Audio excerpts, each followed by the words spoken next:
In this video, we're going to go ahead and create a Git repository, but this time we're going to create it from an existing project. So unlike the previous video, where we started off with an empty repository, we're going to see how to bring an existing project under version control with Git.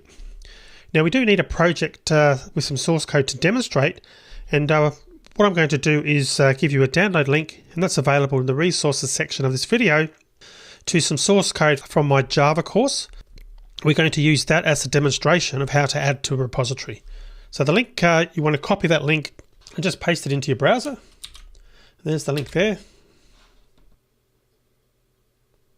And I'm going to save it onto my desktop. And it's only a small file, so it shouldn't take too long to download. All right, at this point, we're finished with the browser. I'm going to close that down. And what we want to do now is go to the bash shell. So you now know how to do that on Windows and Linux, because I've shown you a few times. So I'm not going to repeat it again now. I'm just going to start my terminal session on a Mac.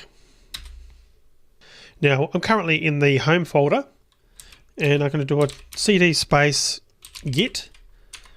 And we've got a repos-home, which we created in the previous video. And I'm going to go into that folder. I can just do an ls so you can see the blank repository that we used in the previous video. And what I'm going to do now is copy that lecture zip file that I downloaded and put it into this folder. So I'm going to do, in my case, I'm going to do a cp space, and I'm going to go to my desktop. So on my computer, it's /desktop, and it's going to be LE for lecture 127. And you can see the file has finished by itself, has been added. And incidentally, the backslashes you see there is because the file has got spaces in it. So the bottom line is just do what I've done there to see the file, and we put a dot on the end after a space, and that will copy it into this folder.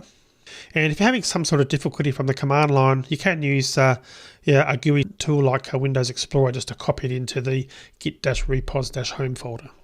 All right, so let's confirm that we've got this file in here now, and you can see that lecture's in there now.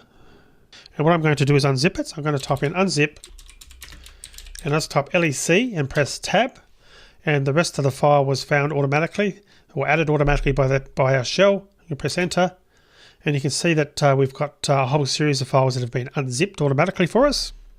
And we just do an ls again to have a look. ls-al would be better. And you can see that we've now got this folder called sorted collections. So I'm going to now remove the zip file because we completed, we've actually used that now. So I'm going to type rm space, then the name of the file name. Okay, so we've got our sorted collections folder now.